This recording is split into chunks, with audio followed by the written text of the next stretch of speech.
Alors, comme promis, dans les bonus, tu vas nous parler d'un film sur ces peintres, c'est cela? Ouais, Bonnard, Pierre et Marthe, biopic d'un peintre. Alors ça, c'est un genre cinématographique très couru.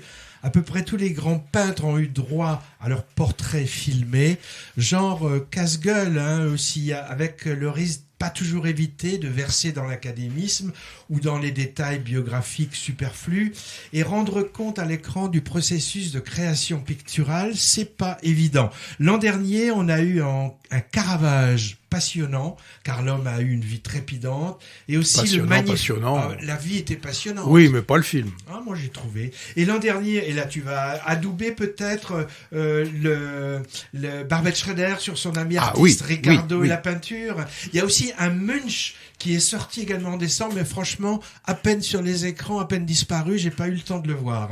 Alors, le réalisateur de ce Bonnard, Pierre et Marthe, c'est Martin Provost. Il a souvent dressé des portraits féminins dans sa filmographie. Il a par exemple déjà mis en scène la vie d'une artiste atypique en 2008 dans le fameux Séraphine avec Yolande Moreau dans le rôle titre, 7 César quand même.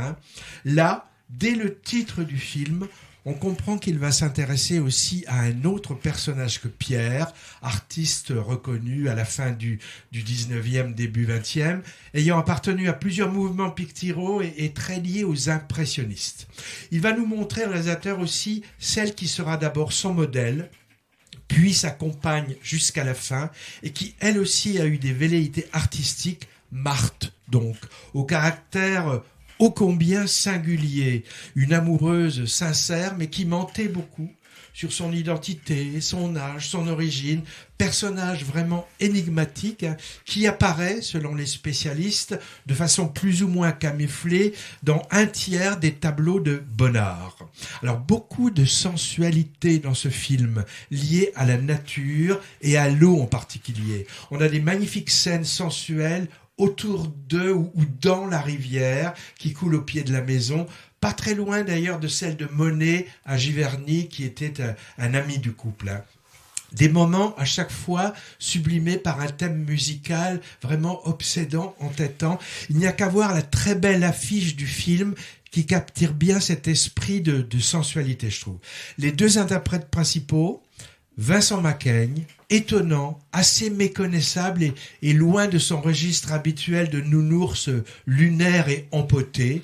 Et bien sûr, pour Patrick, Cécile de France, rayonnante, parvenant à maintenir jusqu'au bout la part de mystère du personnage passionné qu'elle incarne. Autrement, c'est toujours un plaisir de voir Anouk Grimberg sur grand écran. Je ne sais pas à quoi ça tient. Le fait que sa présence devant la caméra est toujours émouvante, son petit minois peut-être, son phrasé si particulier. Elle est plutôt rare au ciné. C'est peut-être cette rareté qui fait le prix de ses apparitions. En 2022, elle illuminait La Nuit du 12 et L'Innocent. Là, en mondaine, un peu perchée, elle est vraiment épatante. Alors je disais que c'était pas facile de capter les gestes d'un peintre au cinéma. Il faut éviter l'écueil de l'artificiel qui ferait penser par exemple au spectateur que c'est la main d'une doublure qui est filmée quand on montre la réalisation d'un tableau connu par un acteur. Ça fonctionne pas toujours, mais là, oui. Et on a pas mal de moments réussis de ce type. Le réalisateur qui était présent le jour de la projection, où j'ai vu le film, c'était au Jean Eustache, il a expliqué quelques détails. Par exemple, aucun original de Bonnard dans son film, bien sûr. Assurance trop chère, il nous a dit. Des copies à différents stades réalisées par une spécialiste. Et il a précisé que la plupart des gestes d'exécution filmés sont réellement ceux de Vincent Macaigne.